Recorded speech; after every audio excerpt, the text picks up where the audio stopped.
News 7 Tamil, பொறுப்பும் பொது நலமும்.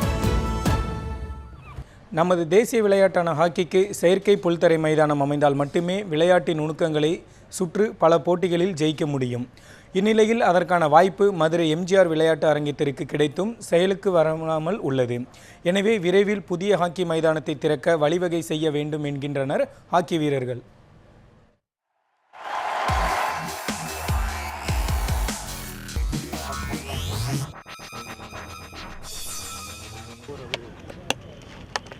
மதுரை எம்ஜிஆர் விளையாட்டு அரங்க ஹாக்கி மைதானத்தில் பல வீரர்கள் தொடர்ந்து பயிற்சி எடுத்து வருகின்றனர்.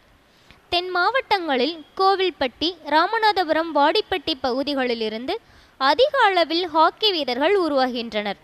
அதற்கு அடுத்தபடியாக மதுரை விளங்குகிறது. இந்த வீரர்கள் பல்வேறு மாவட்ட, மாநில, தேசிய அளவிலான போட்டிகளில் பங்கேற்று தொடர்ந்து வெற்றி பெற்று வருகின்றனர். இவ்வாறு பல போட்டிகளில் வெற்றி பெற்றதற்கு அவர்களுக்கு கிடைத்த பரிசுதான் தமிழக அரசால் புதிதாக அமைக்கப்பட்டுள்ள சர்வதேச தரம் வாய்ந்த அதிநவீன செயற்கை புல்தரை ஹாக்கி மைதானம். செலெக்ஷன் வாங்கணுமே. இப்போ கேம்புக்கு வந்து ராஞ்சிக்கு போகிறோம். கேம்ப் அங்கே போய் நேஷனல்ஸ் தமிழ்நாடு டீம் வரக்காண்டி அங்கே டர்ஃப்லையும் ப்ராக்டிஸ் பண்ணணும். அதனால் நான் கிராவலையும் ப்ராக்டிஸ் பண்ணியிருக்கேன். என்ன டர்ஃபில் இங்கே ப்ராக்டிஸ் பண்ணி நான் பழக்கமே இல்லை. ஏன்னா எங்கள் பசங்க நிறையா பேர் டர்ஃபில் விளாண்டு நேஷனல்ஸ் வாங்கன்னு ஆசையாக இருக்காங்க. கவர்மெண்ட் சீக்கிரத்துலேயே இதை ஓப்பன் பண்ணாங்கன்னா என்னை போல் இன்னும் நிறையா பேர் வந்து இந்த மதுரை மாவட்டத்தில் ஹாக்கி பிளேயர் பூரா வந்து டர்ஃபில் விளாட்ணும்னு ஆசையாக இருக்காங்க. இங்கு சுமார் 6 கோடி ரூபாய் மதிப்பீட்டில் இந்த மைதானம் அமைக்கப்பட்டுள்ளது. பென்சிங், மின்னொளி மற்றும் வீரர்களுக்கு பல்வேறு அடிப்படை வசதிகள் என அனைத்தும் தயார் நிலையில் உள்ளது. இதற்கான பணிகள் அனைத்தும் முடிந்தும் பல மாதங்களுக்கு மேலாகியும் இன்னும் நடைமுறைக்கு வராமல் உள்ளது. மைதானத்தை பல மாதங்களாக பயன்படுத்தாமல் இருந்தால் மைதானத்தை வீரர்கள் சுலபமாக பயன்படுத்த முடியாது என்கின்றனர் ஹாக்கி வீரர்கள். அதான் ஒரு மாவட்டத்துக்கு ஒரு செயற்கை மைதானம் இருந்துச்சுன்னா ரொம்ப உதவிகரமாக இருக்கும். இன்னும் நல்ல பிளேயர்ஸ் இம்ப்ரூவ்மெண்ட் ஆகும். எங்கள் காலத்துலலாம் இந்த வசதியெல்லாம் கிடையாது. இப்போ எவ்வளவோ வசதிகள் வந்து நம்ம கவர்மெண்ட் செஞ்சு கொடுக்குறாங்க.